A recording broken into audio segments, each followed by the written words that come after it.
Bonjour à toutes, bienvenue au webinaire, au troisième webinaire sur les ratios. Juste pour vous dire que nous allons commencer dans quelques petites minutes. On va attendre que tout le monde puisse se brancher. Merci.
Bonjour à toutes et bienvenue à ce webinaire, troisième webinaire sur les ratios sécuritaires patients et professionnels en soins. Nous avions déjà vu dans les deux premiers webinaires, on avait abordé comment les ratios sécuritaires peuvent être une solution à la pénurie de main-d'œuvre, mais également une solution logique économiquement et viable économiquement parlant. Aujourd'hui, nous allons parler de l'impact des ratios sur la qualité des soins aux patients. Pour cela, nous allons, comme à l'habitude, on va parler, nous avons deux invités aujourd'hui. Donc, on va parler avec Jérôme Rousseau, infirmier. Bonjour, bonjour Nesma. Bonjour, vice-président à la FIC, co-responsable de la négociation et responsable du dossier ratio. Et aussi, comme c'était prévu, Julie Bouchard, présidente de la FIC, infirmière auxiliaire, qui devait être là aujourd'hui physiquement, sauf qu'il y a eu un imprévu, donc, mais elle est là avec nous en virtuel. Bonjour Julie, comment ça va? Ben, ça va quand même pas si mal. Je suis vraiment très triste de pas pouvoir être avec vous ce soir, puisque, bon, jusqu'à il y a quelques heures, là, j'y étais. sauf que la COVID en a décidé autrement, donc j'ai dû reprendre la route et retourner chez moi, vraiment pour éviter là, de contaminer mes collègues en me présentant au studio. Ça fait partie des responsabilités qu'on a en tant que citoyenne et citoyen. Donc, je suis de chez moi ce soir et je suis par contre tout avec vous quand même. Ben, vu que j'ai la parole, je vais quand même parler un petit peu. Je voulais quand même revenir avec vous là, sur les dernières semaines parce que elles ont été vraiment très chargées.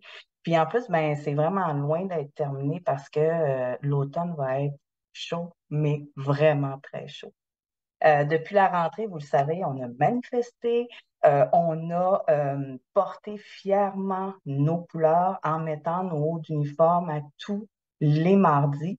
Et aussi, on a dévoilé là, le sondage la semaine dernière à laquelle plusieurs d'entre vous ont participé.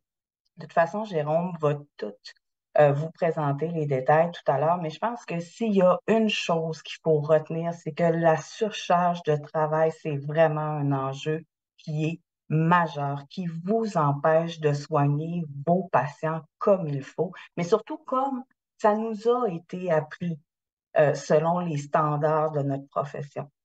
Puis ça, ben, c'est grave, puis je dirais même que c'est très grave parce que le gouvernement, il peut pas s'en laver les mains, mais pourtant, à table de négociation, il refuse de parler des ratios professionnels patients, mais pourtant, c'est sa responsabilité à lui en tant que gouvernement de s'assurer que les soins soient donnés de qualité, surtout sécuritaire.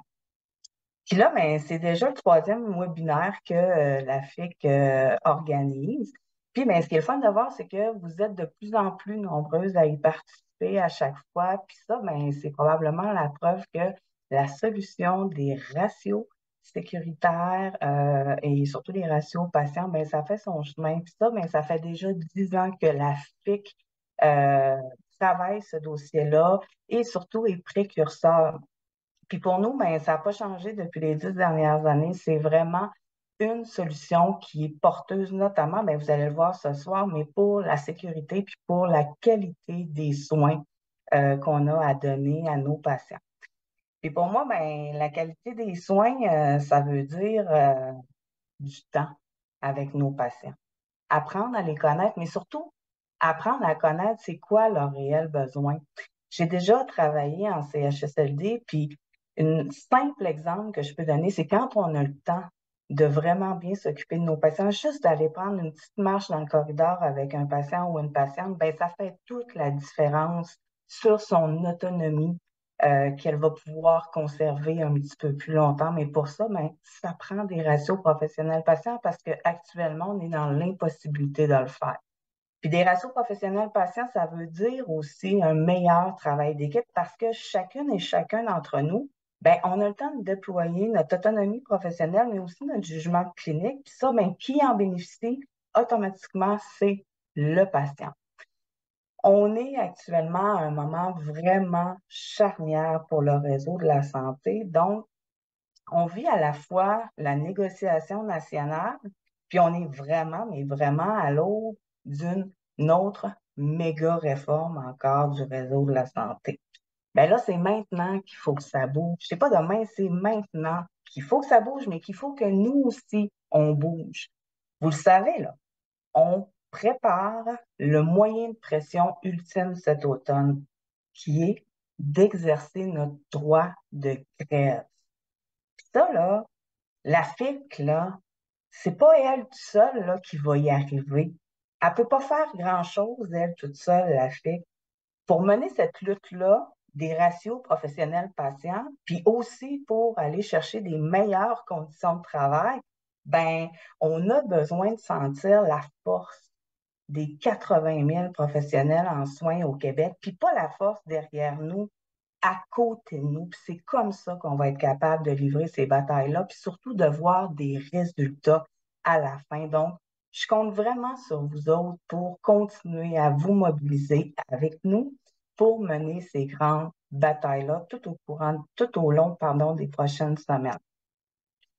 Ben, merci.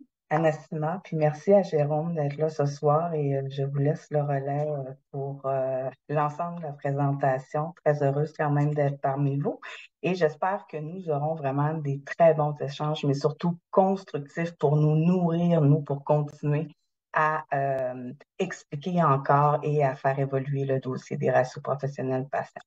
Bonne soirée. Merci, Julie.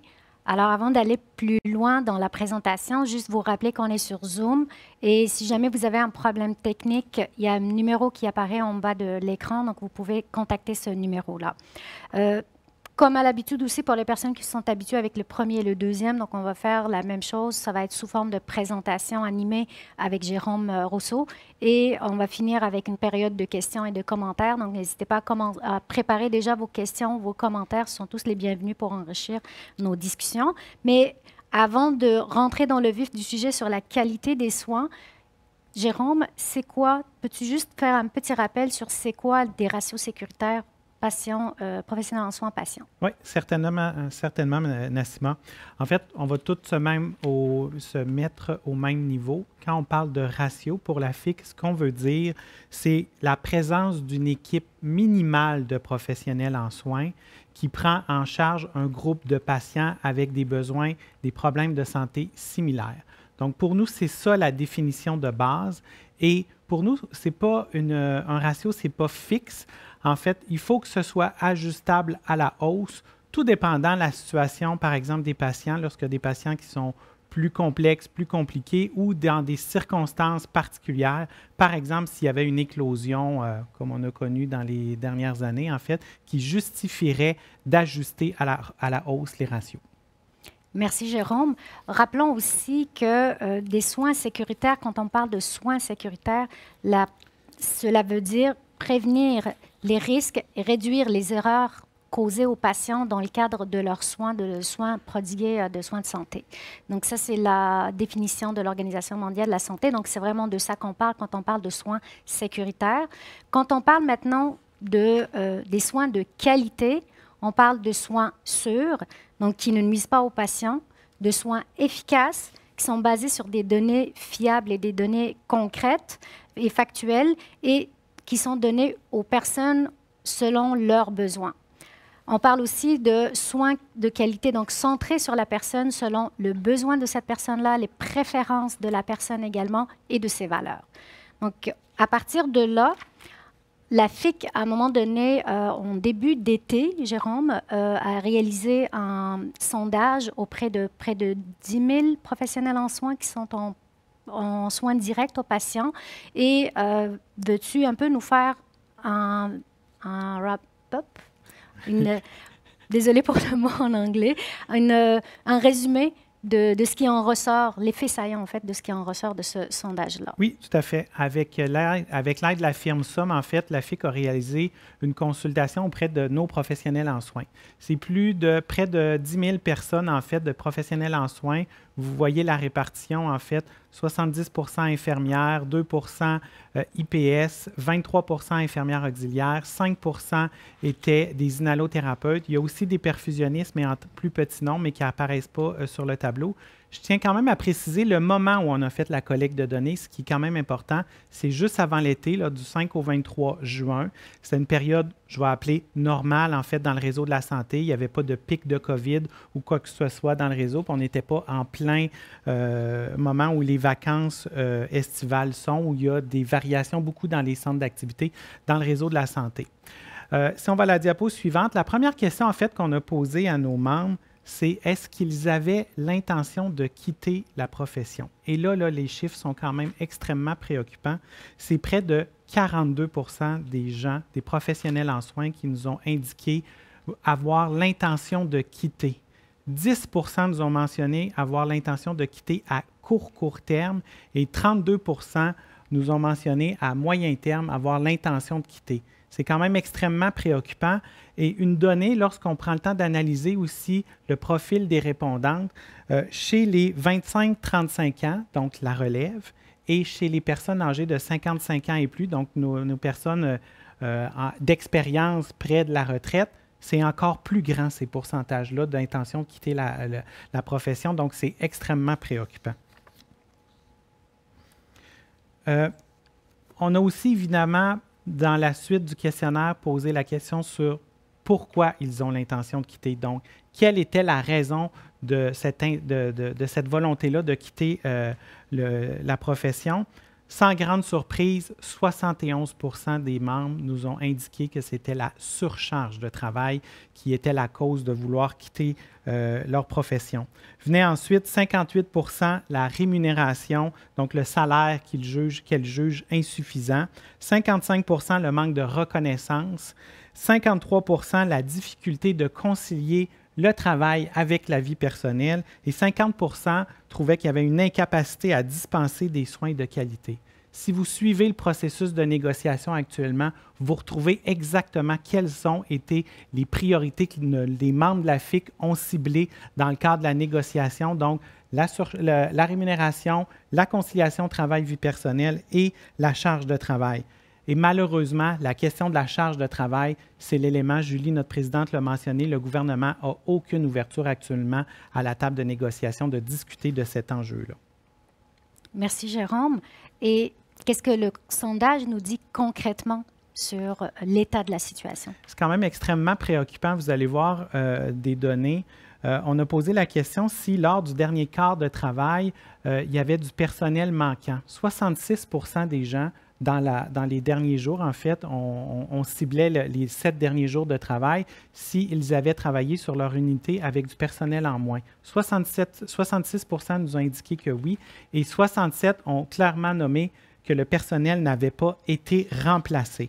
Donc, c'est vraiment, en bref, on travaille toujours en sous-effectif avec du manque de personnel en très grande majorité. On a aussi posé la question sur la substitution, dans le fond. La substitution, c'est quoi? C'est quand on demande aux professionnels en soins d'exercer des tâches qui appartiennent à d'autres corps de métier ou à d'autres professions. 51 % des répondants nous ont nommé qu'elles devaient réaliser des tâches qui appartiennent à un autre titre d'emploi. Et tout dernièrement, vous avez peut-être vu le rapport du citoyen qui ciblait exactement cet élément-là. On demande effectivement à plusieurs professionnels de faire des tâches qui ne leur appartiennent pas. Donc, clairement, il y a des enjeux sur l'organisation du travail et donc la surcharge de travail.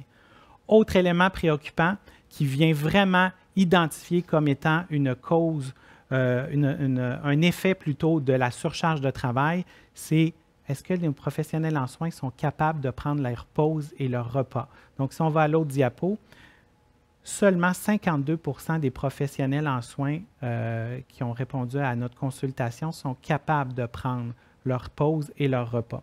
Est-ce que c'est normal? Absolument pas. Ce n'est pas normal. Quand on voit là, dans les données un peu plus précises, 3 % indiquent qu'ils ont pris uniquement leur pause, 36 % uniquement leur temps de repas et 9 % ont quand même nommé qu'ils étaient incapables de prendre et leur pause et leur repas. Donc, tantôt, tu posais la question comment ça va finalement dans le quotidien des professionnels en soins. En bref, elle court, elle patche des trous et patche des absences. Bref, ça va extrêmement mal dans le réseau. Le statu quo n'est plus possible. Il faut faire quelque chose. Et c'est vraiment ça l'objectif qu'on tente de faire dans le cadre de la négociation, puis la FIC avec les professionnels en soins. Il faut que les choses changent pour être capable d'améliorer les soins et les services à la population.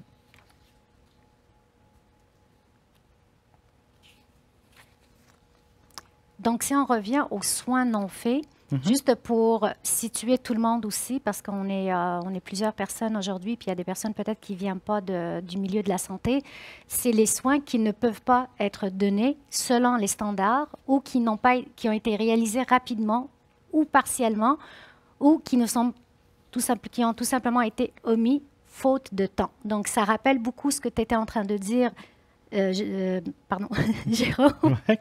Ça rappelle beaucoup ce que tu viens de dire par rapport aux soins. Donc, c'est ça qu'on parle de soins non faits. Donc, les faits saillants de ce que tu viens de nommer, si je résume bien, ça serait que c'est généralisé, c'est bien ça? Oui, tout à fait. On va voir une diapositive, en fait, qui résume l'état de situation. Là, faites pas le saut, ça a l'air d'un arbre de Noël. Là, il y a beaucoup de lumière.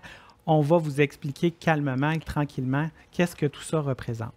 En fait, tu as bien nommé les choses. On a questionné selon différentes activités cliniques. Donc, c'est ce que vous retrouvez à gauche qui sont listées, différentes activités cliniques des professionnels en soins, si elles étaient capables d'effectuer ces tâches-là au standard de la profession, trop rapidement, partiellement ou pas du tout. Donc, si on observe le tableau ici, vous voyez en bleu, ce sont les activités des professionnels en soins qu'elles ont été capables de réaliser au standard de la profession. En vert, c'est les activités cliniques qu'elles ont réalisées trop rapidement, en mauve, partiellement, et en rouge, pas du tout.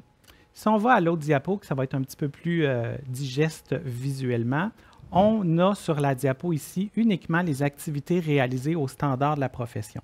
Si on observe, le plus haut pourcentage est seulement à 65 %. Donc, il n'y a aucune activité de soins de l'ensemble des professionnels en soins qui approche le 100 %. Donc, clairement, il y a une pénurie de soins au Québec et ça, ce sont des données parlantes. C'est nos membres qui nous ont questionnés. Puis, je suspecte même qu'il y a peut-être une sous-déclaration parce que ça reste quand même difficile comme professionnel en soins d'admettre là, clairement aux yeux de tous qu'on a de la difficulté à faire l'ensemble des soins. Et on observe aussi, lorsqu'on prend le temps d'analyser ces données-là qui sont accessibles sur le site de la FIC, on va voir qu'il y a certaines activités de soins qui sont priorisées par rapport à d'autres. Donc, si on regarde dans le bas du tableau, l'activité qui est le plus réalisée, c'est réaliser des prélèvements selon des ordonnances. La deuxième, c'est réaliser des tests diagnostiques. C'est des éléments qui sont quand même très visibles, qu'on va appeler, qui sont monitorés. Pour les gens qui travaillent dans le réseau de la santé, c'est pas rare qu'on va voir des formulaires de déclaration d'incident-accident, des formulaires AH223. Si vous êtes dans le réseau de la santé, vous savez exactement de quoi je parle. Dès qu'il y a des éléments de ce type-là qui sont détectés dans le réseau de la santé, rapidement, il y a un formulaire qui va se déclencher. Par contre, quand on va regarder dans les soins qui sont moins réalisés au standard de la profession, donc dans le haut de la liste, on a des éléments qui sont beaucoup liés à l'aspect du caring des professionnels en soins, notamment l'enseignement, la promotion de la santé, tout l'aspect mettre à jour le plan de soins, le PTI pour les infirmières particulièrement, préparer des patients au départ, faire l'enseignement comme j'expliquais, c'est tous des aspects qu'on va appeler des soins invisibles, donc qui sont plus difficilement tangibles et malheureusement, c'est les soins que, faute de temps, les professionnels en soins se retrouvent à être obligés de prioriser. Et je le dis d'entrée de jeu, ce n'est pas pour culpabiliser les professionnels en soins qu'on sort ce genre de données-là, c'est pour rendre concret ce phénomène-là de priorisation des soins parce que c'est réel, ça existe et c'est malheureusement chose régulière dans le réseau de la santé. On pourrait penser qu'il y a des activités qui sont presque toujours réalisées au standard de la profession, mais non, comme j'ai dit, il n'y en a aucun et ça touche l'ensemble des professions, qu'on soit infirmière, infirmière auxiliaire, inhalothérapeute ou perfusionniste. On a posé clairement la question, si on va effectivement à l'autre diapositive, est-ce que c'est la surcharge qui explique qu'il y a des soins qui soient omis? Et la réponse est manifeste. 83 % des membres nous disent, des professionnels en soins, oui, c'est la surcharge de travail qui fait en sorte que je ne suis pas capable de faire tous les soins. Donc, clairement, c'est ce qu'on tente de démontrer. Est-ce qu'il y a une surcharge de travail? La réponse est oui. Il y a effectivement des activités cliniques que les professionnels en soins ne réussissent pas à faire. Et est-ce que c'est la cause directe de la surcharge de travail? C'est clair, c'est ce qu'ils nous ont montré. Donc, la situation est très préoccupante. Oui, elle est vraiment extrêmement préoccupante. Et ce qu'on peut dire, c'est qu'il y a plein d'études là, qui, justement, viennent appuyer ces éléments-là. C'est ce qu'on a tenté de démontrer à travers ce sondage-là. Au Québec, il y avait très peu de données claires sur ce sujet-là. En Europe, par exemple, ils monitorisent plutôt ces données-là un peu plus depuis plusieurs années, en fait, c'est ce que je voulais dire. Alors qu'ici, au Québec, au Canada, ce n'était pas très connu. Donc, on tente de mettre de l'avant ces éléments-là. Donc, on voit clairement que c'est un problème très, très généralisé et très préoccupant. Mais là, on arrive aux ratios. Oui. Comment les ratios peuvent être la solution? En fait, ce qu'il faut voir à travers les ratios, c'est la vision. Qu'est-ce qu'on veut pour le réseau de la santé? Qu'est-ce qu'on souhaite quel type de soins on veut que le réseau donne à la population du Québec et ultimement, quel type de conditions on veut donner à nos professionnels en soins qui travaillent.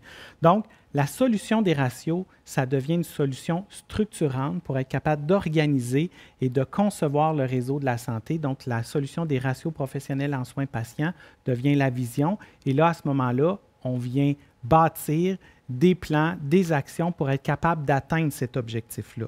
Donc, c'est vraiment ce qu'on souhaite faire. Au Québec, malheureusement, j'aurais espéré qu'on soit la première province à adhérer à cette idée-là. Malheureusement, non. Il y a une autre province dernièrement au Canada, la Colombie-Britannique. À la dernière convention collective, les infirmières ont réussi à introduire cette idée-là. On négocie avec le gouvernement de la Colombie-Britannique. Donc, ils vont intégrer prochainement la question des ratios dans le réseau de la santé. Et je vais me permettre de citer quand même le ministre de la Santé de la Colombie-Britannique qui disait, il a parlé d'attraction et de rétention. Oui, instaurer graduellement des ratios, c'est donner de l'espoir aux professionnels qu'elles auront le temps auprès de leurs patients pour les soigner comme elles l'ont appris à la hauteur de leur expertise. C'est exactement ce que Julie nous mentionnait en début de webinaire. Et on parle d'exemples ici, mais il y a aussi d'autres exemples à travers le monde et notre voisin aussi du Sud où ça s'implante, c'est déjà implanté, puis d'autres qui suivent. Oui, ça existe déjà depuis nombre d'années dans d'autres pays, notamment en Californie et en Australie. Il y a plusieurs études, justement, avec le temps, qui ont démontré les effets. Il y a des études dans la littérature scientifique qui viennent expliquer qu'est-ce qui se passe lorsqu'on n'a pas des ratios. Donc, c'est souvent associé à des taux de mortalité plus élevés suite à des complications. Et même dans les soins aux personnes âgées, dans les établissements de soins de longue durée, il y a même des effets sur les chutes des patients. Pourquoi? Un peu comme Julie l'expliquait, lorsque les professionnels ont le temps et ont des ratios acceptables, sont plus en mesure de bien évaluer leurs patients, d'instaurer des programmes de marche pour être capable de maintenir l'autonomie fonctionnelle des patients. Donc, c'est à ça que ça sert. Et justement, à l'inverse, lorsqu'on a des ratios vraiment suffisants, et c'est vraiment à force d'avoir utilisé les ratios, par exemple en Australie ou en Californie, qui ont fait des études, ça permet de démontrer que ça limite la propagation, des infections acquises dans les hôpitaux. Et même, il y a une meilleure prise en charge de la douleur. Ça peut paraître étonnant, mais nos patients, lorsqu'il y a des ratios, sont mieux soulagés. Pourquoi? Parce que quand ils ont une douleur et qu'ils sonnent après, tout le monde sait comment ça fonctionne à l'hôpital, là, tout le monde voit, là, on sonne après l'infirmière ou l'infirmière auxiliaire, mais comme il y a du personnel en quantité suffisante, rapidement, il y a une professionnelle en soins qui vient évaluer la douleur du patient et peut ajuster, faire une intervention pour soulager cette douleur-là.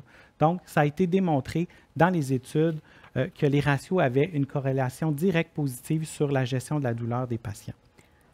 Donc, non seulement c'est bon, les ratios, c'est bon pour les patients, mais c'est bon pour les professionnels en soins également. Donc, tout le monde y gagne. Tout le monde y gagne. Même dans le cadre de la pandémie, on vient de vivre une pandémie. Il commence à avoir des analyses sur qu'est-ce qui s'est passé dans le cadre de la pandémie. Et en Californie, là, un État américain où est-ce qu'ils ont implanté des ratios, bien, ça leur a permis de démontrer que les ratios ont permis de limiter la propagation de la COVID à l'intérieur de l'établissement. Ils ont directement fait la corrélation entre le nombre de personnels soignants et la propagation de la COVID. Puis le nombre aussi le temps qu'elles ont à consacrer aussi par patient. Oui, est-ce qu'il y a eu des études là-dessus? Oui, tout à fait. En fait, c'est ce que ça démontre, les études, c'est lorsqu'il y a des ratios, inévitablement, le temps de soins est augmenté auprès des patients. Donc, ça a des effets directement auprès des patients parce qu'on a plus de temps pour soigner. Du côté de la Californie, c'est ce que je disais, ils ont vraiment décidé d'adhérer à une vision.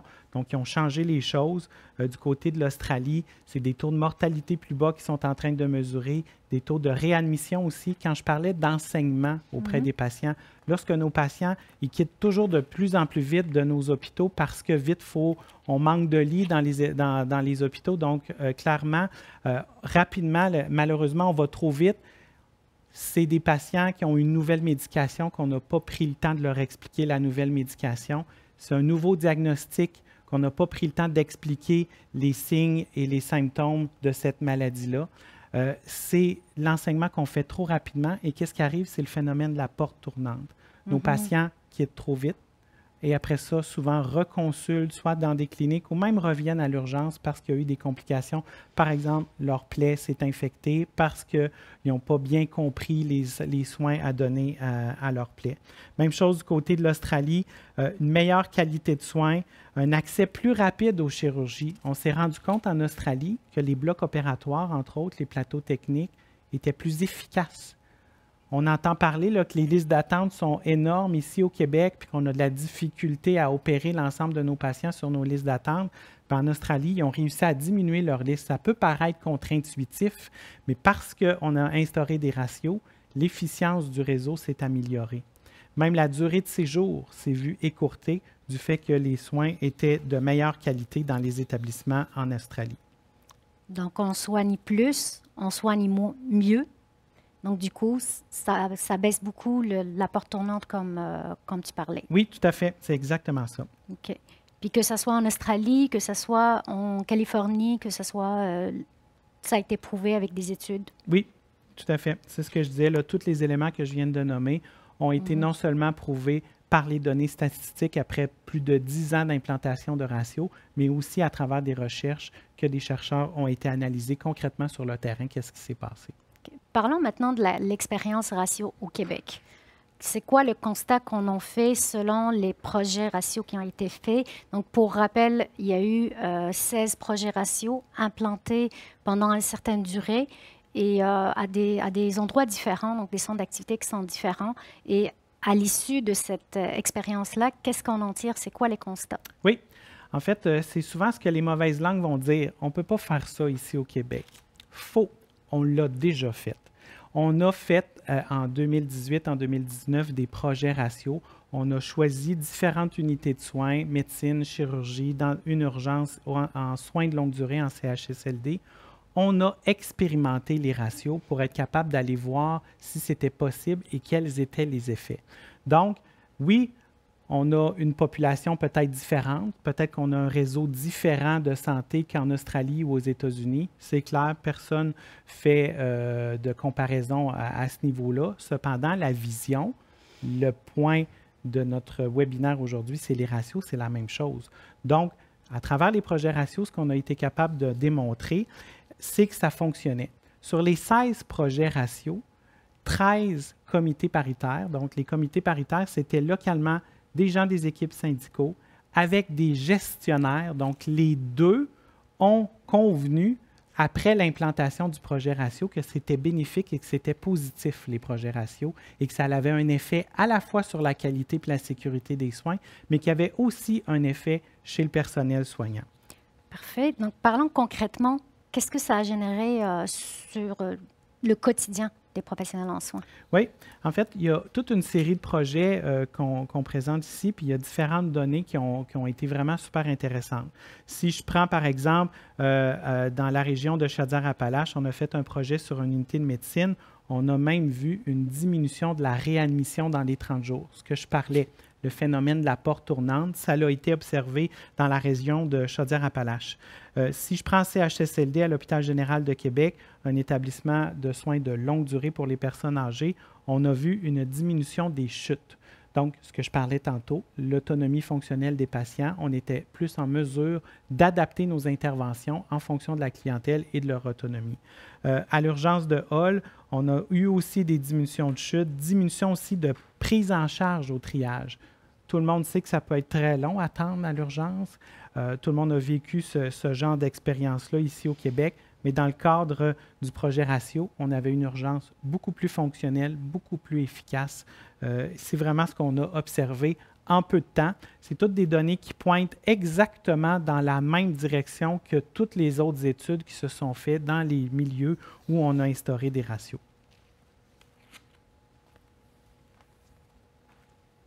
En termes de statistiques par rapport au temps qui est passé avec les patients, qu'est-ce que ça a généré par rapport aux professionnels en soins, puis par rapport à leur rapport avec les patients et le soin prodigué?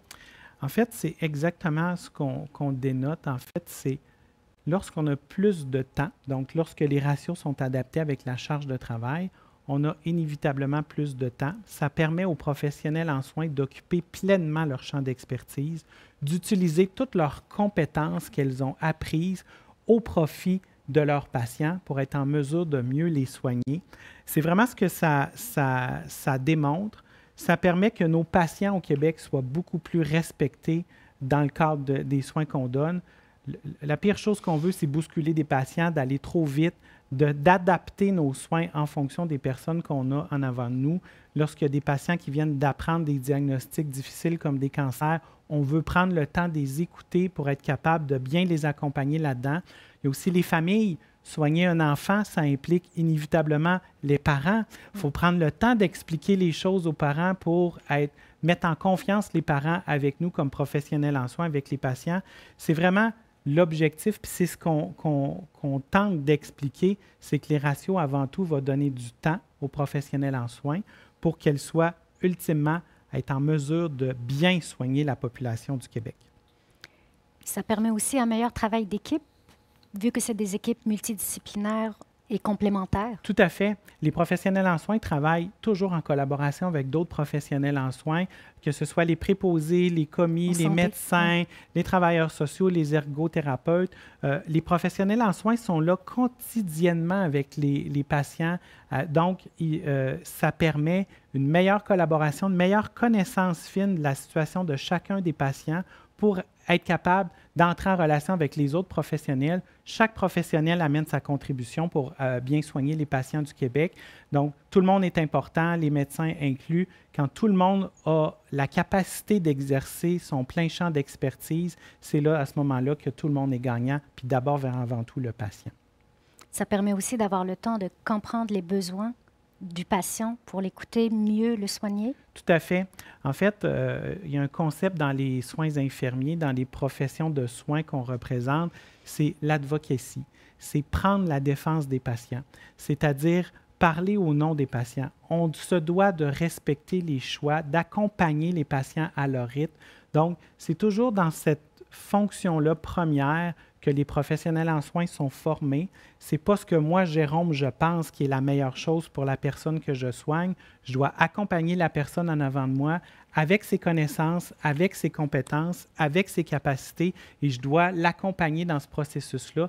Et c'est ce qu'on appelle l'advocacy. Et les ratios permettent l'expression plus clairement de cette compétence-là, de ce rôle-là qui est l'advocacy, c'est-à-dire prendre la défense des patients puis défendre les patients. C'est ça que la FIC fait un peu au niveau collectif, l'advocacy. C'est ce qu'on tente de démontrer, en fait, c'est que la question des ratios pour l'ensemble des patients du Québec, c'est une bonne chose qu'on devrait rapidement implanter au Québec.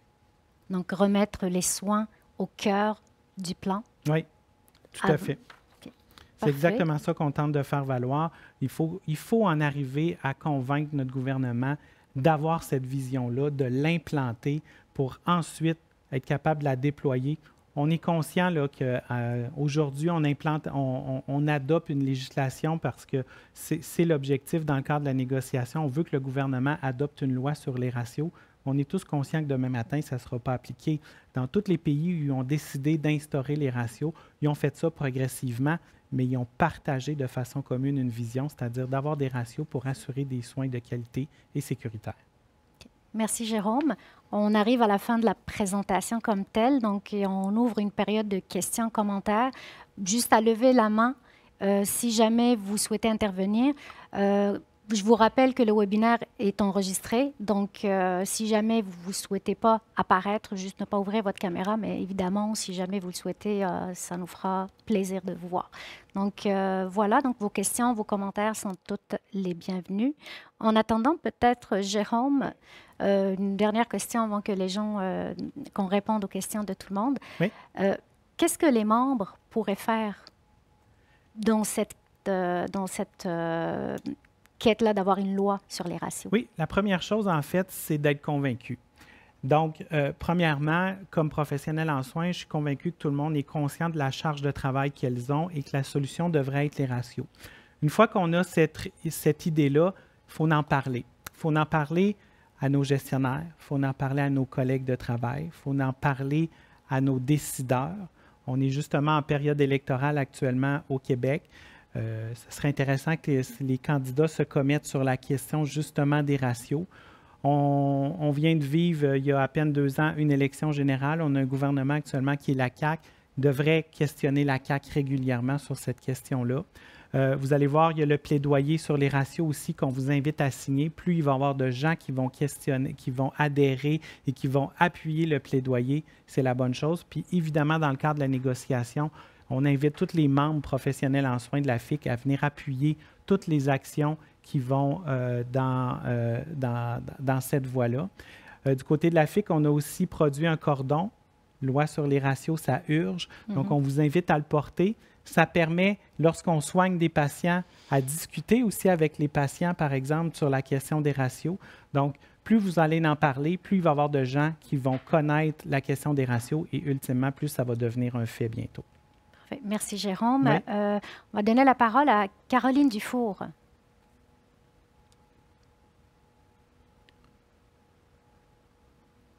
Allez-y. Allô? Est-ce que vous m'entendez bien? J'ai l'impression Oui. que ça bug un peu de mon côté.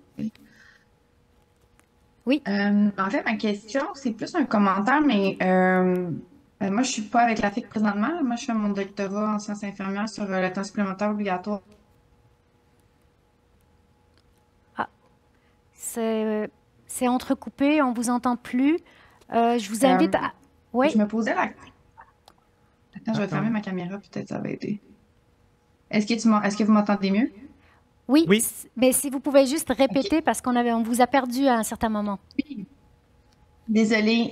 Ma question, en fait, c'est l'advocacy pour les patients, oui, mais pour les infirmières comme telles, parce que le rôle du syndicat, c'est pas aussi de défendre les membres, est-ce qu'il ne devrait pas avoir cet aspect-là aussi dans les défenses de projets de ratio? L'aspect, et oui, la sécurité des patients, mais la sécurité des infirmières aussi, non?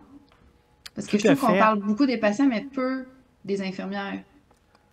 Parfait, merci, merci Caroline. Donc, Jérôme? Oui, question vraiment intéressante. Effectivement, aujourd'hui, l'objectif l'objectif du webinaire, c'était de mettre en évidence les effets des ratios sur les soins aux patients.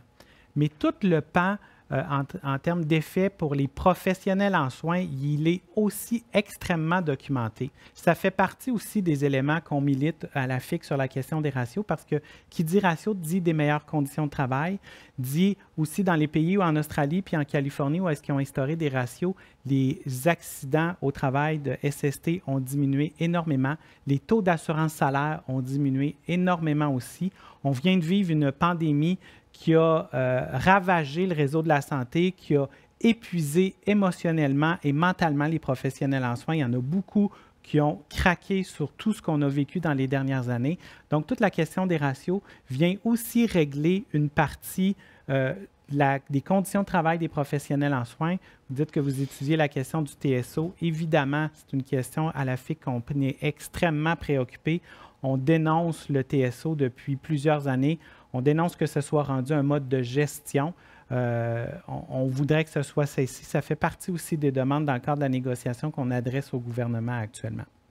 Merci, Jérôme. J'ajouterais peut-être aussi, si jamais vous avez l'occasion de regarder le webinaire 1 où on parle de pénurie de main-d'œuvre et puis de rétention surtout et d'attraction, puis de comment créer ce cercle vertueux-là, d'attirer plus de monde et de garder les professionnels en soins qui sont en place, avoir un milieu de travail plus sécuritaire, plus humain aussi, pour pouvoir déployer son champ de compétences aussi, pouvoir faire son champ d'exercice le plus possible. Donc, il y a cette partie-là aussi qu'on avait beaucoup abordée au premier webinaire. Donc, c'est pour ça qu'on s'est peut-être aujourd'hui concentré plus sur la partie des patients, mais on avait déjà abordé ce bout-là. Mais c'est sûr qu'une professionnelle en soins qui a le temps de faire son travail comme elle le souhaite, c'est une professionnelle en soins qui va être en santé aussi. Ça va l'aider dans toutes les... c'est comme, je parlais d'un cercle vertueux, donc c'est de ça que je voulais parler. Donc, merci. Je vais passer la parole à Dave Perkins.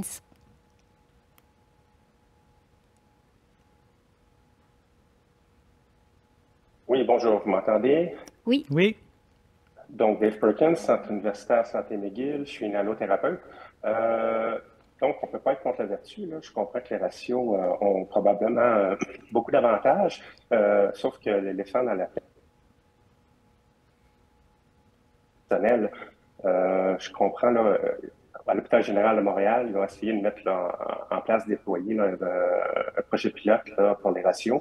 Puis finalement, ça n'a jamais eu lieu. Il manquait tellement de personnel que c'était juste pas possible. Je comprends qu'avec l'abolition des agences, à terme, là, mettons qu'il y avait, je ne dis pas 50-75% des professionnels en soins qui reviendraient dans le réseau. Je ne suis pas sûr là, que c'est suffisant là, pour combler les besoins. De l'autre côté, dans la négociation, si c'est encore là, on demandait des congés sociaux, des vacances. En fait, ça prend des gens qui travaillent plus. Donc, c'est l'ensemble de l'œuvre, là. Moi, je suis bien pour, mais je me demande juste là, comment, à moyenne échéance, là, on peut espérer combler ça puis qu'on puisse respecter là, des ratios qui soient décents.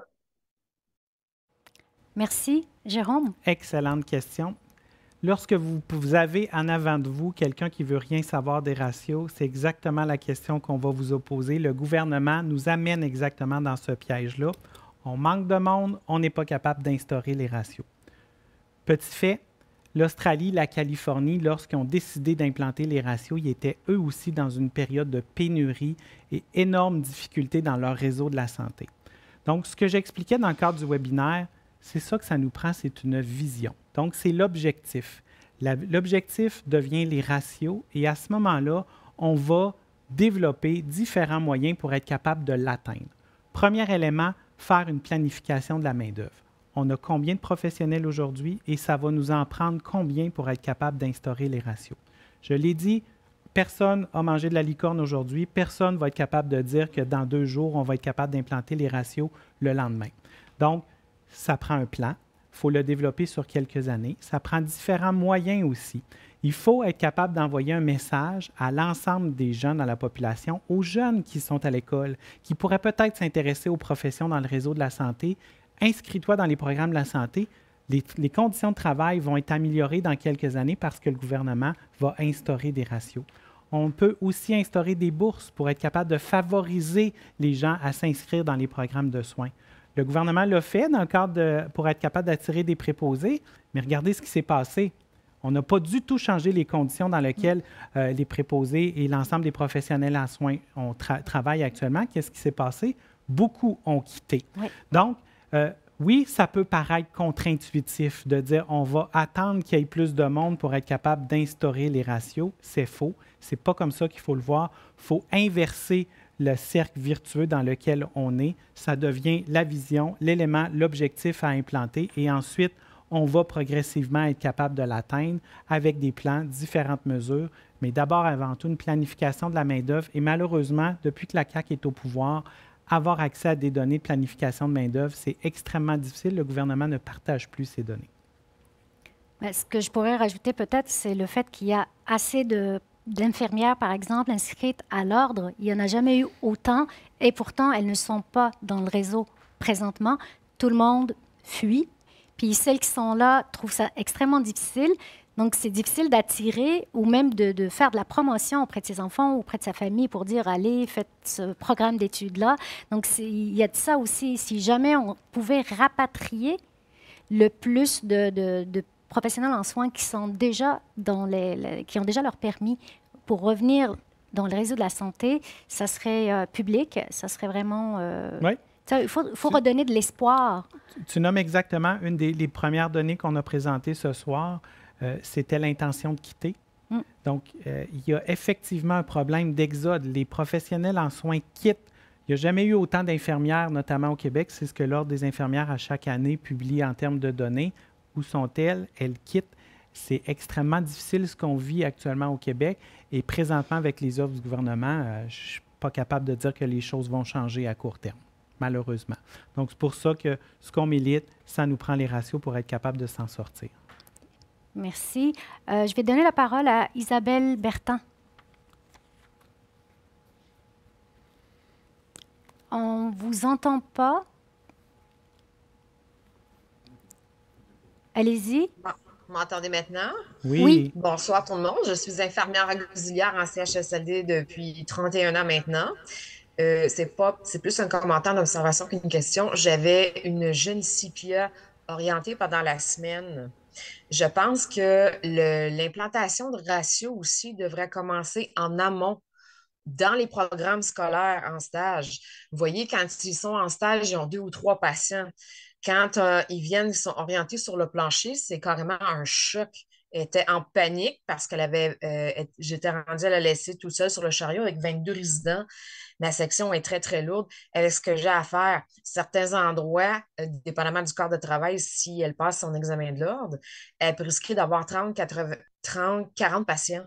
Ce qu'il faudrait faire aussi, c'est au moment de la formation, avoir des attentes plus réalistes quand ils les envoient en stage pour leur donner une idée, une heure juste de comment le réseau fonctionne. Donc, d'arrimer les formations scolaires aussi dans le projet de ratio serait peut-être une bonne façon de s'assurer une rétention d'étudiants qui vont rester dans la profession et dans le réseau de la santé. C'était mon commentaire. Bonne soirée. merci. Jérôme, tu voudrais peut-être... oui, ben effectivement, tout le monde le dénote, en fait. Le choc que nos jeunes ont lorsqu'elles intègrent les milieux de travail entre ce qu'on apprend à l'école, dans nos cégeps, dans nos écoles, dans nos universités, puis qu'on débarque sur les unités de soins, c'est un choc, effectivement.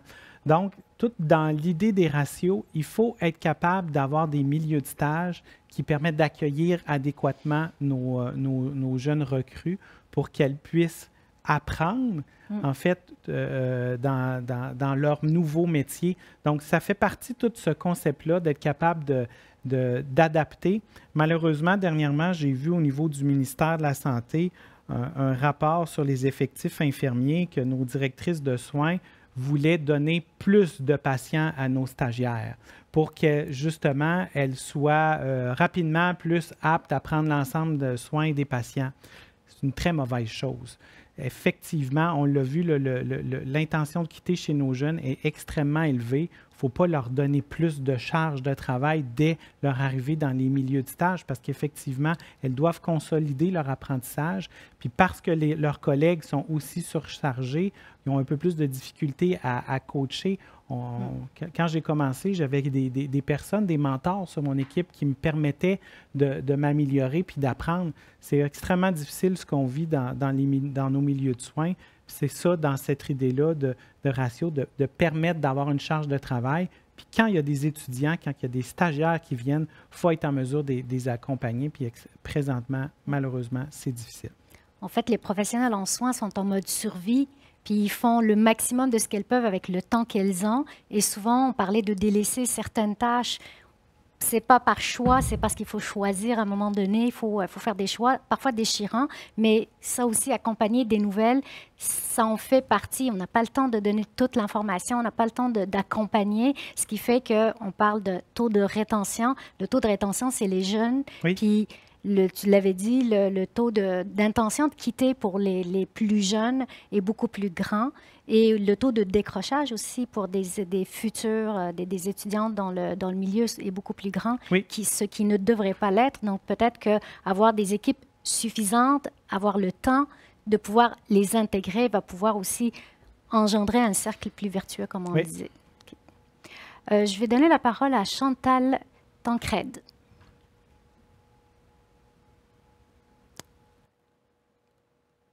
Oui. On ne vous entend pas?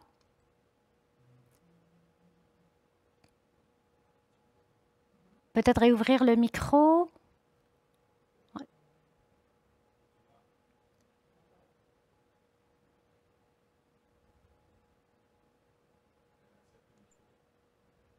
Faudrait accepter le micro, comme dit à la régie.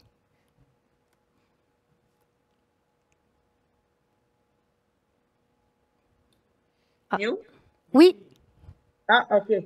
Parfait. Les gens qui me connaissent, ils vont savoir mes talents informatiques qui sont dans tout le standard. J'étais infirmière dans une ancienne vie. Je dirais pas que je suis infirmière parce que je veux pas me faire poursuivre par l'OIQ, parce que pour usurpation du titre, parce que Je n'ai pas renouvelé mon permis. Mais le commentaire de l'intervenante précédente qui parlait au niveau des stages, du nombre de patients que les stagiaires ont versus la réalité, quand j'ai fini mon cours en 1980 et que les infirmières, le Cégep Bois de Boulogne m'ont rappelé et m'ont dit, est-ce que les stages étaient vraiment conformes? Est-ce que ça vous a aidé à la préparation de votre pratique? Ben, c'était déjà le cas.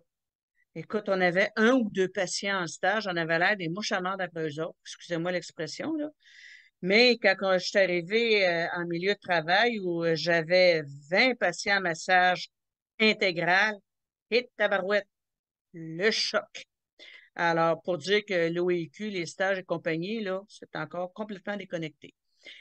Maintenant, en tant que patiente, je veux donner mon témoignage que j'ai vécu vraiment l'expérience des ratios qui sont vraiment appropriés versus non.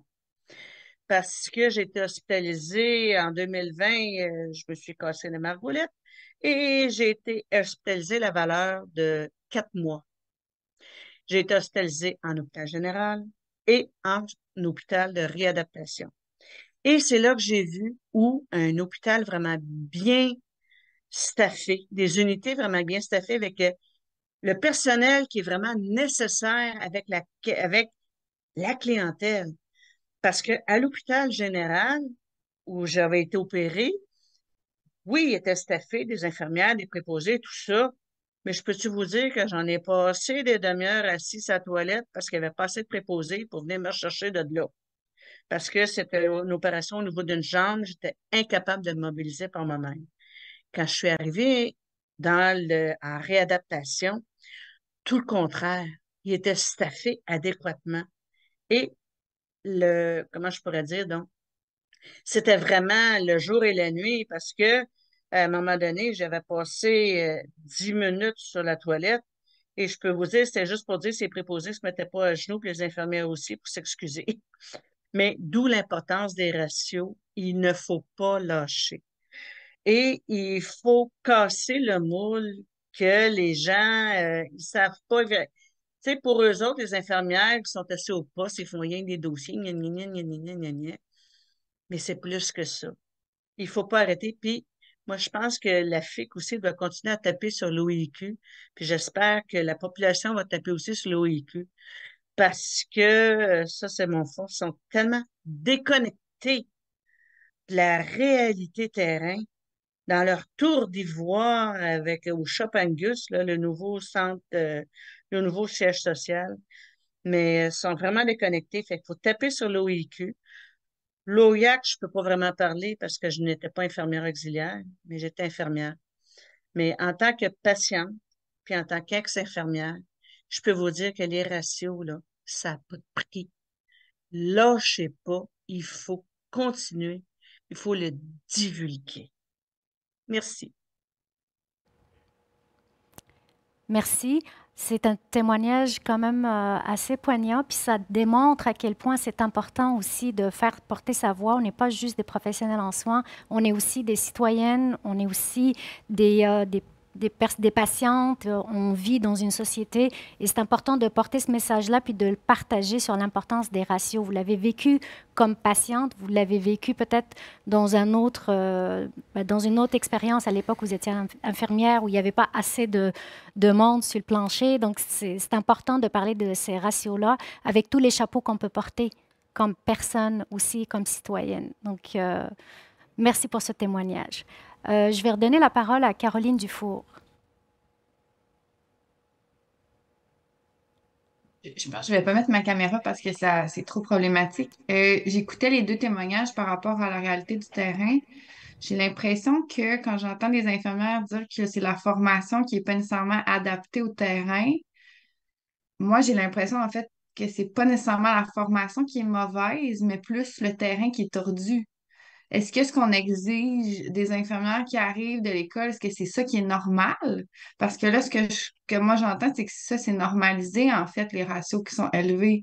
Je crois pas que le problème nécessairement, je pense qu'il y a des trucs à améliorer au niveau de l'éducation, mais je pense pas que c'est d'être en stage avec 3 patients qui est pas normal, c'est d'arriver puis d'en avoir 10 qui est pas normal, en fait. Ce ratio-là est pas normal. Fait que quand on entretient un discours qui, selon moi, met ça plus sur la faute de l'institution ou de dire, mais c'est pas normal que les filles arrivent puis il n'y ait jamais eu plus que 3 patients, mais est-ce que 3 patients, ce serait pas ça, dans le fond, le ratio qui est normal, dépendamment du département? Moi, j'ai travaillé en Ontario aussi, je suis partie avec l'arrêté ministériel, j'étais allée 1 an à Montfort, j'avais 4 patients à l'urgence. Fait que j'ai eu des ratios qui étaient plus normales. Puis il y avait des programmes aussi complètement différents pour l'accueil des CPI, si on veut. Fait que, tu sais, je me dis, est-ce que c'est le problème, est-ce que c'est vraiment ça? Parce que ce qu'on est en train de dire à ces filles-là qui arrivent, à ces infirmières-là, à ces professionnels-là, c'est que la réalité, c'est ça, puis que c'est normal. Puis ça ne l'est pas, en fait, normal. Si on parle de ratio, il faut dénormaliser ça, selon moi. Tout à fait. Merci. Oui, effectivement, on partage complètement la dernière intervention. L'objectif, c'est certainement pas de normaliser ce qui est en train de se passer dans le réseau puis que les maisons d'enseignement changent pour s'adapter à ça. C'est le contraire.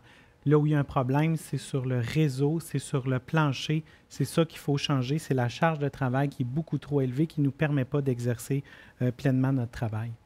Effectivement. Merci. Je vais donner la parole à Larissa Apollon.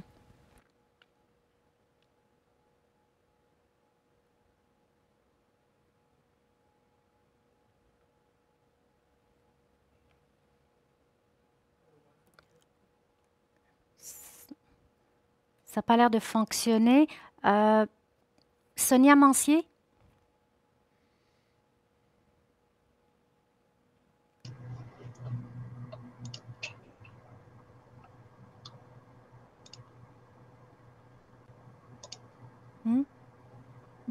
Allô, allô?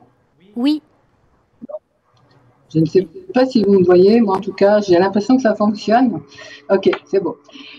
Écoutez, moi là, je suis entièrement en accord avec les derniers commentaires et je vous dirais que la question qu'il faut se poser aujourd'hui, c'est l'imputabilité de ce qui se passe sur ce réseau où tout le monde ferme les yeux et qu'on n'est pas capable de réfléchir plus loin que le bout de son nez, notamment pour les gouvernements successifs qui se sont succédés et nos employeurs, à savoir est-ce que c'est normal de travailler avec tant de patients? Est-ce que c'est normal qu'aujourd'hui, il y ait une partie de la population qui n'a pas les soins auxquels elle a le droit?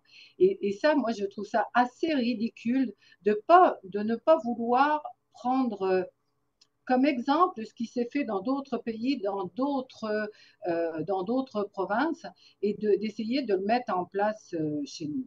C'est clair qu'aujourd'hui, on n'est pas capable de travailler dans des conditions normales et de donner l'entièreté des soins. Et le pire dans tout ça, c'est qu'on met en danger notre licence. Moi, je trouve fortement regrettable, et je vais vous dire, pour avoir fait une vingtaine d'assemblées générales dernièrement, parce que je suis aussi présidente syndicale, je trouve inadmissible que des employeurs disent aux gens, mais non, on n'est pas capable de mettre ça, il manque du monde, comment voulez-vous qu'on y arrive? Quand on est capable de dire que dans un établissement, il y a des ratios, c'est un projet qui est extrêmement vendeur. Et moi, j'ai vu la façon dont la FIC a mis en place les projets ratios, et c'est quand même quelque chose de très positif. Aujourd'hui, on fonctionne, parce que je suis une fille de CHSLD à l'origine, avec des ratios de Philippe Boyer, 2013. Et j'aimerais peut-être, Jérôme, si possible, peut-être que tu dises un petit peu ce qui s'aménage un petit peu, ce qui arrive avec ces fameux ratios qui sont encore la référence aujourd'hui, parce que c'est inadmissible de travailler comme ça si on compare la condition des résidents qu'on a aujourd'hui. Donc moi, à un moment donné, je veux bien qu'on me dise non tout le temps, on n'est pas capable, ça coûte cher, on n'a pas la main-d'œuvre pour le faire. Mais oui, on est capable de faire tout ça. Il suffit juste de s'asseoir et de regarder sérieusement comment l'articuler. On sait très bien que des ratios, ça ne se mettra pas du jour au lendemain en place. Mais bon sang, on essaie de commencer quelque chose, alors d'avoir toujours cette réponse de négatif en permanence de la part de nos gouvernements successifs. Donc ça, c'était mon coup de gueule de la soirée. Merci. Merci, Madame Mancier. Jérôme? Oui, effectivement, dans quelques années, en fait, il y a eu certaines directives qui ont été données dans les CHSLD de respecter une certaine norme qui étaient les ratios qu'un professeur d'université à l'Université Laval avait développés. Malheureusement, avec le temps, certaines personnes ont un peu perverti l'idée, puis ont été au plus simple. Puis actuellement, le constat général de l'ensemble des gens dans le réseau, c'est que le niveau de soins dans les soins de longue durée a énormément augmenté. Donc, c'est ça le problème, c'est qu'on n'est pas capable de... actuellement, là, les normes qu'on cible ne sont pas du tout adaptées au type de patient puis à la qualité des soins. Quelque chose qui est quand même passé malheureusement un peu sous silence. Tout le monde sait que le gouvernement de la CAQ a un projet de la Maison des aînés. Ils sont en train d'essayer d'ouvrir là, présentement. Là. Vous avez peut-être pas vu réellement parce qu'ils ne sont pas encore capables de les ouvrir parce qu'on manque trop de personnel. Mais il y a eu une indication clinique d'instaurer des équipes de soins beaucoup plus élevées que dans les CHSLD. Le gouvernement lui-même reconnaît actuellement dans le réseau de la santé, et là, on est en train de vouloir donner des soins A+, dans les maisons des aînés, un projet très politique de la CAQ, en tentant d'établir des équipes de soins de niveau standard A+, alors que dans les CHSLD à côté, on va encore vivre ce qu'on vit actuellement. C'est vraiment épouvantable. C'est ça le problème avec une gestion de réseau de la santé par des politiciens, en fait, quand c'est pas la question des ratios ne sont pas à travers une loi. C'est ce qu'une loi va permettre. C'est que je sois dans un CHSLD à Montréal, à Québec, dans une région, Gaspésie, au Saguenay-Lac-Saint-Jean ou en Abitibi, tout le monde au Québec a le droit au même niveau de soins et c'est ça qu'il faut éviter d'avoir. Malheureusement, avec la CAQ, ce qu'elle est en train de faire, c'est exactement le contraire. Elle est en train de cibler dans ses projets à elle des équipes de soins. Donc, c'est vraiment extrêmement malheureux, mais c'est ça lorsque on a des politiciens qui sont pas très honnêtes, en fait, puis qui jouent avec la santé de la population au Québec. Surtout dans un contexte de population vieillissante où les cas sont de plus en plus lourds, les soins se complexifient de plus en plus. On ne peut plus se contenter de ratios proposés il y a une dizaine d'années. On n'est plus...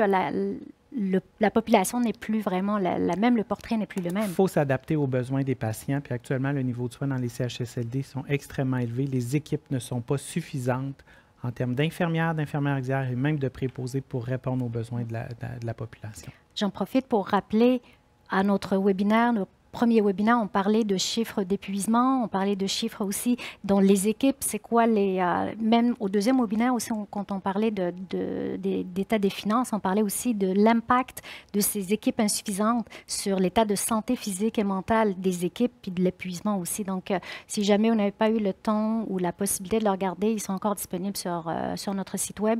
Vous pourrez peut-être approfondir un peu plus. On a pris une bonne heure là-dessus. Donc, je vais redonner la parole à Isabelle Bertin. On m'entend pas. Oui, voilà. Parfait. Donc, vous m'entendez bien.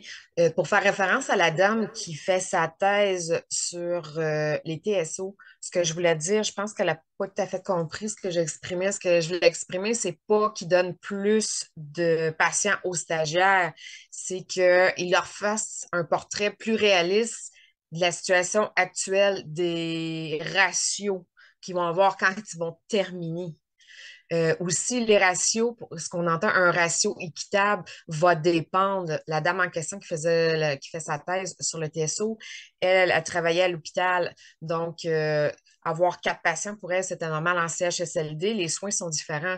Ce qu'il faudrait faire aussi quand on parle de ratio décent, c'est sûr que d'un endroit à l'autre, les ratios ne seront pas les mêmes. Il va falloir aller par catégorie. Et concernant la dame qui était une ancienne infirmière qui a un problème avec l'OIAQ aussi, est assez déconnectée du terrain, je vous dirais, pour les infirmières auxiliaires. Là. Donc, mais c'est ça, c'était pour clarifier que je comprends que c'était pas clair. Donc, dans le fond, c'était ça que je voulais ajouter. Bonne soirée. Merci, Jérôme. Oui, c'est clair. Si on revient à la définition de ce que c'est des ratios, c'est une équipe de soins en fonction de la clientèle. Donc, inévitablement, si je suis dans une urgence, si je suis aux soins intensifs, si je suis sur une unité de médecine, puis encore là, tout dépendant du type de clientèle qu'on a sur l'unité, qu'on soit en soins de longue durée ou même aux soins à domicile, on a été capable de faire un projet ratio parce que là, il y a une composante aussi de déplacement des professionnels en soins. tout ça amène à avoir des modèles de ratio différents parce que la clientèle est différente puis le contexte de travail est différent.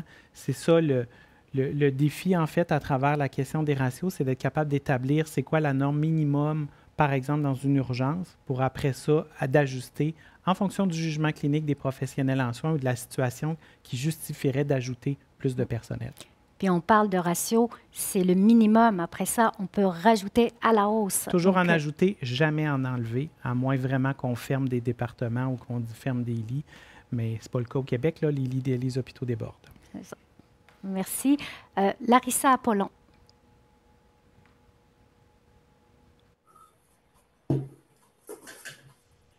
Bonsoir, est-ce que vous m'entendez? Oui. Parfait. En fait, je voulais partager ma détresse que je vis présentement. Puis je vais travailler cette nuit, puis j'ai le boule dans... Je me sens pas bien du tout. En fait, moi, je suis infirmière clinicienne.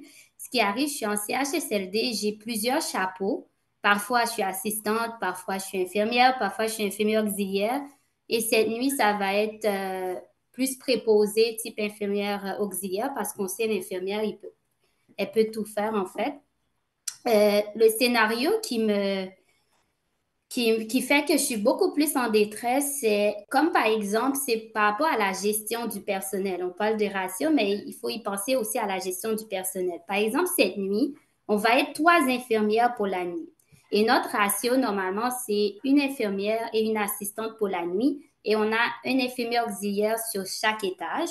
Puis, on était censé d'avoir 2 préposés par étage. Maintenant, cette semaine, ça a changé. On passe à 1 PAB par étage, qui fait que c'est l'infirmière auxiliaire qui va aider pour les changements de culottes. Et moi, cette nuit, puisqu'on est 3 infirmières, la gestion va être 2 des infirmières, une va faire infirmière, une va faire l'assistante, puis moi, je vais être l'infirmière auxiliaire. Donc, le matin, je vais aller changer 15 culottes avec la PAB. Ça ne me dérange pas de changer 15 culottes, mais dans le temps où on dit on manque des infirmières, est-ce qu'on ne peut pas mieux optimiser? Par exemple, je trouve que placer 3 infirmières dans une nuit de travail, pendant qu'une nuit, il va en manquer, qu'on va mettre un TS ou on va aller chercher une agence. Donc, je trouve que si ça arrive une fois, c'est correct, mais quand ça devient la gestion pour quand on a trop de personnel parce qu'on donne 10 quinzaines à Larissa, 10 quinzaines à l'autre, ben, je trouve qu'on pourrait mieux optimiser en fonction des journées qu'on manque du personnel. Donc, c'est ça que je voulais partager. C'est plutôt, je me sens impuissante, puis je me fais imposer des choses, puis je vis au jour le jour. Donc, voilà. Merci beaucoup, Larissa. J'admire votre courage de partager aujourd'hui. C'est très compréhensible et je pense que c'est pas un cas isolé non plus. Et ça illustre à quel point l'organisation du travail n'existe quasiment pas. J'ai une boule de rage qui me monte quand j'entends ça. Je trouve ça épouvantable. Merci beaucoup, Larissa, d'avoir partagé ça. Je suis convaincue que tu n'es pas la seule, comme professionnelle en soins, à vivre ça. Tu as nommé quelques éléments qu'on a abordés aujourd'hui, la substitution. Donc, ça devient extrêmement mélangeant pour nous autres comme professionnels en soins. Qu'est-ce qu'on nous demande de faire? Là, tu le disais toi-même, tu vas jouer au préposé ou à l'infirmière auxiliaire. Ça devient extrêmement confus. Même pour les patients aussi, à savoir quelle tâche je fais parce que tu es quand même une professionnelle, tu as des compétences et là, on va te demander de ne pas les exercer cette fois-ci. Je t'invite aussi à en parler. Parle-en avec ton équipe locale, syndicale. N'hésite pas à les interpeller. Ils vont être capables d'abord et avant tout de t'écouter puis d'être capables de cibler exactement qu'est-ce qui se passe sur ton unité. Peut-être des éléments qui vont pouvoir intervenir.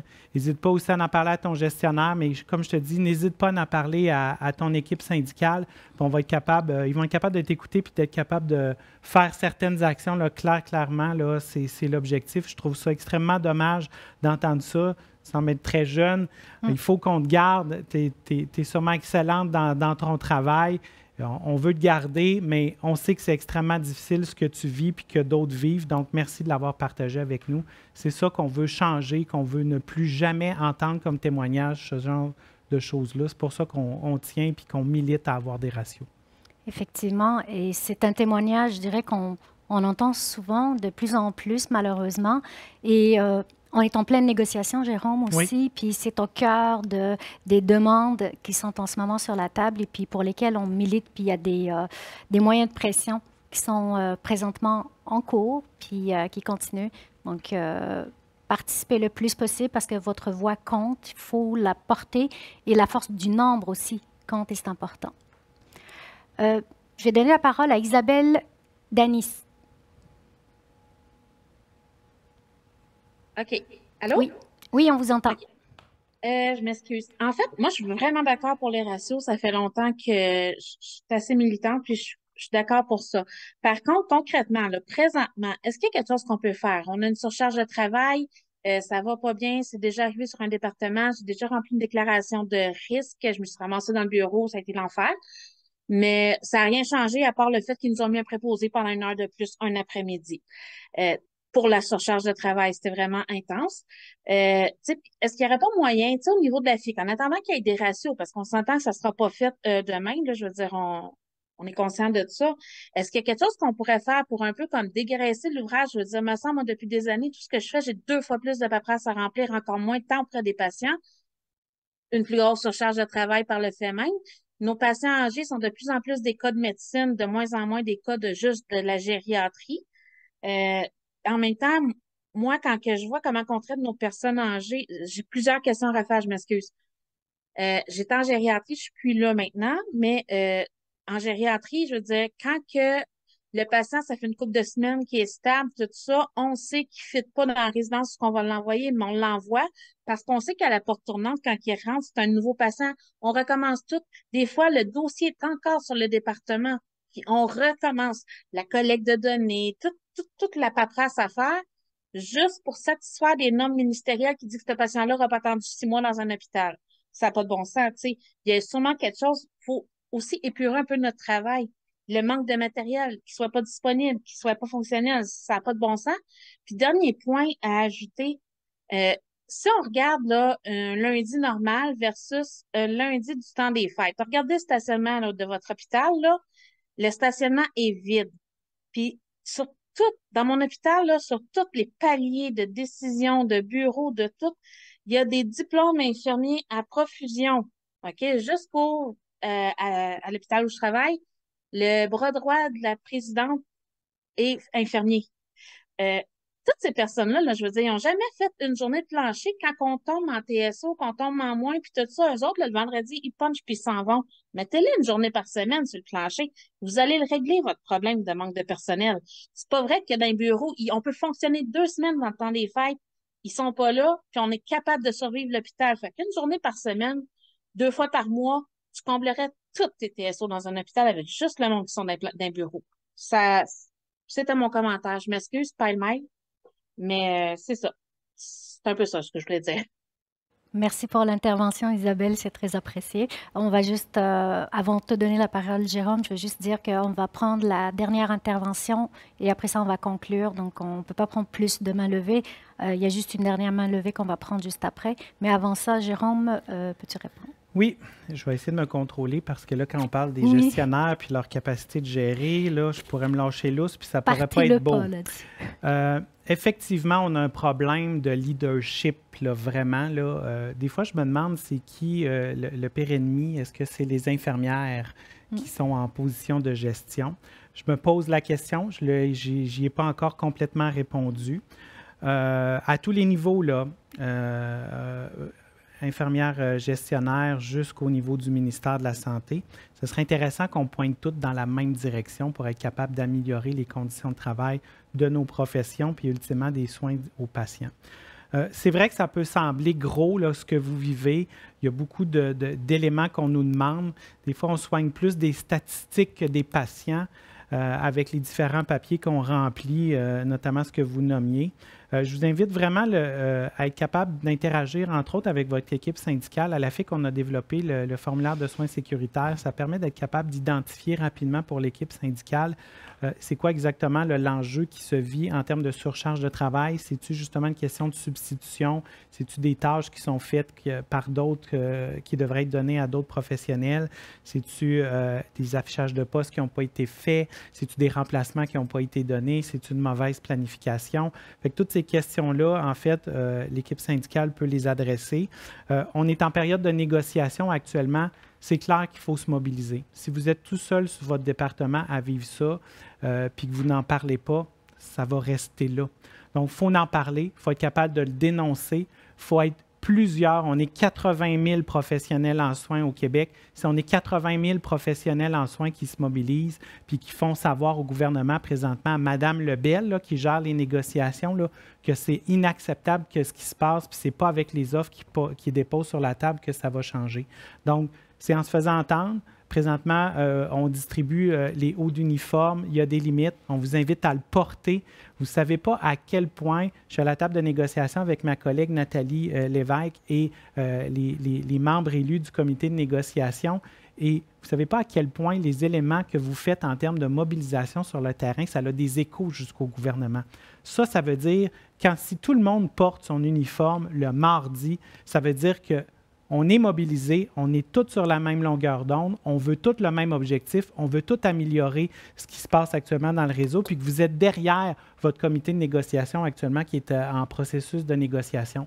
Donc, de se faire voir, de faire les différentes actions de mobilisation, porter le cordon sur la question des ratios, aller signer le plaidoyer qu'on va vous mettre en ligne à la fin du webinaire. C'est toutes ces petites actions-là qui permettent de se faire voir. Vous avez effectivement l'adresse ici. Soit dit en passant, j'entendais des commentaires sur l'ordre des infirmières, l'ordre des infirmières auxiliaires. Sachez que les deux ordres en question, l'ordre des infirmières et l'ordre des infirmières auxiliaires, appuient le plaidoyer. On a réussi à les convaincre à appuyer la question des ratios. Donc, ils se sont joints à la FIC, à cette voie-là, pour demander au gouvernement d'instaurer une loi sur les ratios. Donc, plusieurs actions à petite échelle que vous êtes capable de faire, à moyenne échelle, puis dans le processus de négociation qu'on est actuellement, faites-vous voir, faites entendre votre voix. C'est de cette manière-là qu'on va être capable de changer les choses, puis de forcer nos politiciens à adhérer à cette idée-là et à changer les choses. Merci. Je vais donner la parole à Susanna Ferreira. Oui, bonsoir. Est-ce que vous m'entendez? Oui. Oui, dans le fond, je voulais sauter un peu sur le commentaire à Jérôme. Effectivement, j'ai constaté que quand notre chef est infirmière, on dirait qu'on exige encore plus des infirmières parce qu'on est capable un peu de tout faire et on pallie à tous les besoins. On remplace personne, mais on fait les tâches de plein de professions parce que notre mandat est santé globale. Je voulais aussi sauter sur le fait qu'on parle beaucoup du ratio en soins dans des unités de soins aigus, mais on oublie souvent la première ligne, puis effectivement, l'enseignement est beaucoup fait par la première ligne. Et si on veut avoir un impact sur le phénomène des portes tournantes, ça passe un peu aussi par tout cet enseignement qui est fait dans les hôpitaux, mais aussi après la prise en charge. Mais ce que je constate dernièrement, c'est qu'on nous demande en première ligne d'augmenter également nos prises en charge au quotidien.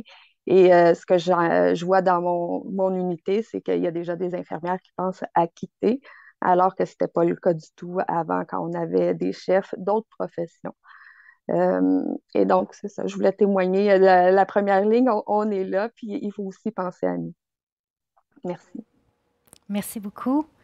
On va prendre la dernière intervention, puis on va conclure. Donc, Rose-Alizée Cazot.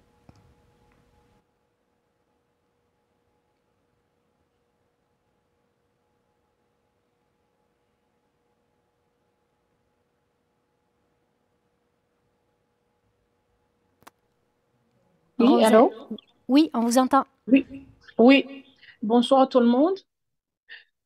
Moi, ma question, c'est concernant, oui, j'ai entendu que vous avez parlé beaucoup des ratios, mais on a un problème actuel, je ne sais pas pour les hôpitaux, mais les CHSLD, c'est comme, ça devient comme obligatoire. On nous demande, comme infirmière, Simon des infirmières auxiliaires, de passer la médication. Donc, on porte plusieurs chapeaux.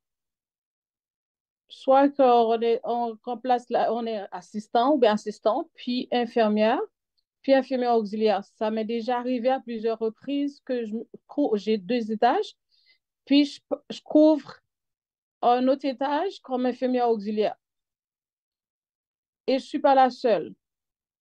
Puis de nuit, ça arrive aussi. De jour, la même chose.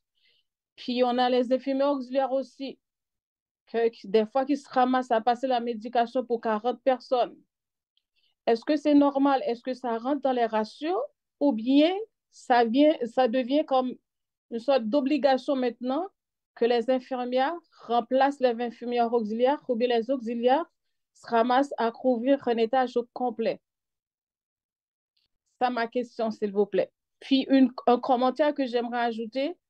Heureusement qu'on a une chef d'unité très, très, très consciente, puis elle travaille très fort pour nous aider, mais ce n'est pas évident pour elle. Elle s'arrange en tout temps pour que nos 2 étages fonctionnent très, très bien, qu'il ne manque personne, mais malheureusement, des fois, là, ça ne vient pas d'elle, là, ça vient plus haut que ça.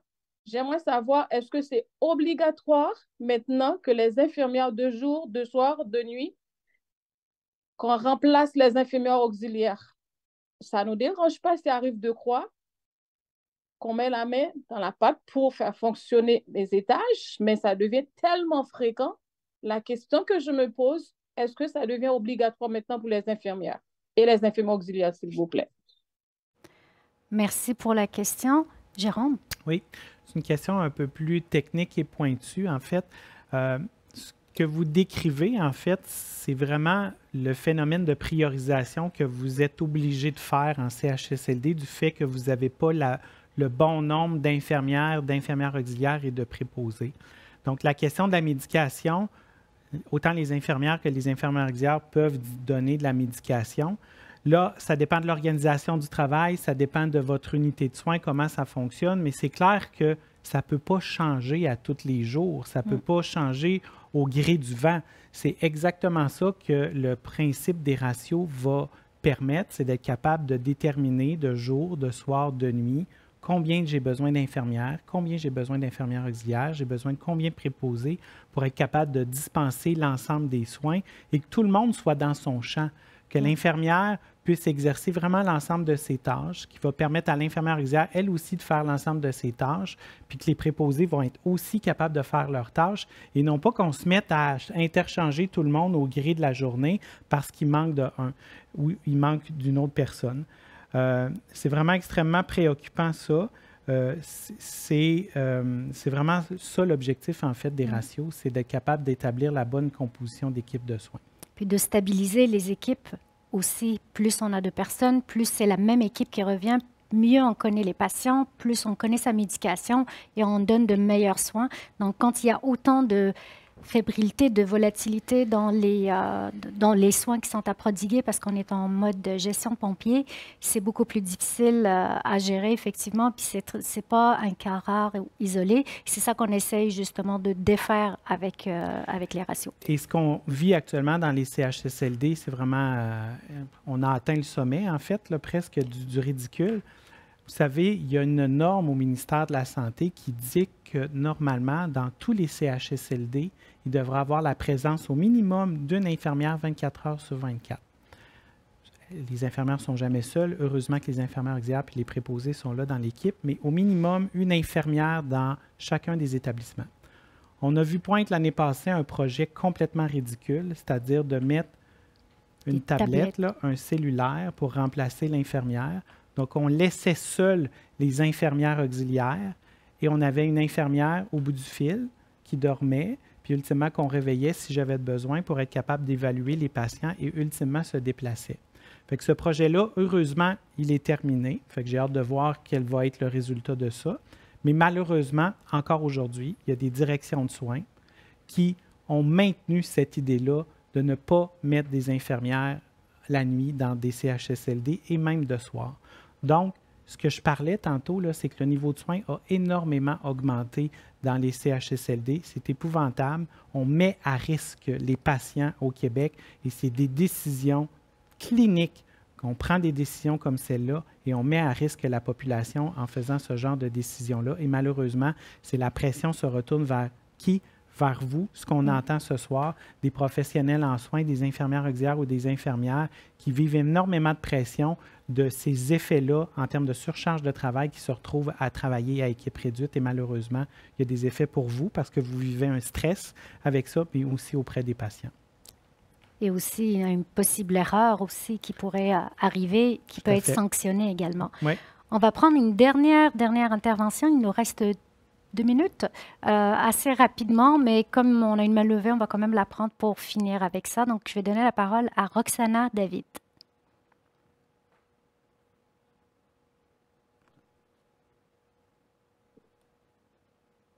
Oui, bonsoir. Oui, on vous entend.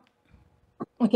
Mon questionnement, je ne sais pas si vous avez parlé parce que j'ai rentré tard, c'est comment ça se fait qu'en milieu anglophone, ils sont capables de quand même bien s'organiser puis avoir le ratio sécuritaire de ce que j'ai vécu dernièrement, parce que je travaille en milieu francophone, puis j'ai eu la chance, parce que je suis en congé nordique, je travaille aussi en milieu anglophone, donc on est venu à Montréal, tout ça. Et c'est complètement différent. Puis chez nous, en milieu francophone, ils veulent encore couper de personnel à cause du budget. Ils disent qu'il n'y a pas de budget pour payer les infirmières, donc ils vont couper. Donc le ratio, ça va être encore pire. Puis on s'est entendu que c'est la santé de la population qui vont payer. Puis nous, comme infirmières, on sera au bout de la ligne, tout KO, puis on va tomber comme les mouches. Merci, Jérôme. En fait, c'est pour avoir parlé dernièrement avec des gens des milieux anglophones, c'est faux, hein? La réalité n'est pas plus rose dans les milieux anglophones. Peut-être à une certaine époque, mais certainement pas dans les dernières années. La culture est peut-être différente dans l'organisation des soins. On sait que du côté milieu anglophone, par exemple, les horaires 12 heures rotatifs, c'est quelque chose qui est un peu plus répandu, mais il reste quand même qu'ils vivent énormément de difficultés. Il y a un peu moins de temps supplémentaire obligatoire parce que la culture dans les milieux anglophones, c'est de ne pas remplacer. Donc, ils travaillent, comme eux disent, à short. Donc, ils travaillent avec moins de personnel. Donc, il y a quand même une question de ratio qui n'est pas nécessairement respectée. Ils vivent eux aussi une surcharge de travail. Elles vivent aussi dans les milieux anglophones du manque de personnel et toute la question des soins non faits. Là, on a quand même, dans le cadre de notre sondage, on a tenté de vraiment croiser est-ce qu'il y a vraiment quelque chose de particulier par rapport à certains milieux de soins, certaines unités de soins, certaines régions même au Québec. Et non, l'ensemble des soins au Québec, il y a des professionnels en soins ne réussissent pas à faire l'ensemble des soins. Preuve qu'il y a une surcharge de travail partout dans le réseau de la santé. Et pour nous, c'est clair, la solution des ratios s'applique à tout le monde, dans tous les milieux de soins, anglais, français, peu importe la région, la ville où est-ce qu'on est aussi au Québec. Cette solution-là devrait être implantée partout. Une fois qu'il y aura une loi comme telle, personne ne pourra s'y soustraire. Donc, ce soit un employeur dans le nord du Québec, francophone, anglophone, peu importe, personne ne pourra dire que c'est une loi. Il ne pourra pas se soustraire, d'où l'importance de se mobiliser, de continuer. Et tu l'avais dit, Jérôme, donc on finit sur cette note-là, donc de ne pas oublier ou de ne pas hésiter à aller voir votre équipe locale si jamais vous avez des questions à propos des ratios, si vous avez des questions à propos des préoccupations. Donc, votre équipe syndicale locale, allez sur le site Internet aussi de la FIC si jamais vous avez des questions que vous souhaiteriez poser, que vous n'avez pas eu la chance de poser aujourd'hui. On arrive au terme de notre webinaire. Il est 21h02. Donc, je vous remercie d'avoir été aussi nombreuses encore cette fois-ci à participer au webinaire. Merci pour les questions. C'est enrichissant. Ce webinaire-là va se retrouver, comme il est enregistré, va se retrouver aussi sur notre site Internet. Merci à Julie Bouchard pour l'intervention au début. Merci Jérôme pour ce 3e webinaire. C'est toujours un plaisir. Oui, j'invite vraiment les gens, à aller signer le plaidoyer pour une loi sur les ratios. J'invite aussi tous les membres de la FIC à se mobiliser dans les prochaines journées, dans les prochaines semaines. Portez votre haut d'uniforme tous les mardis. Portez votre cordon pour avoir une loi sur les ratios.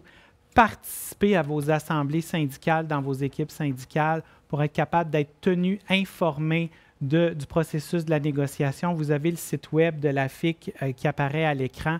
L'important, c'est que vous soyez informés.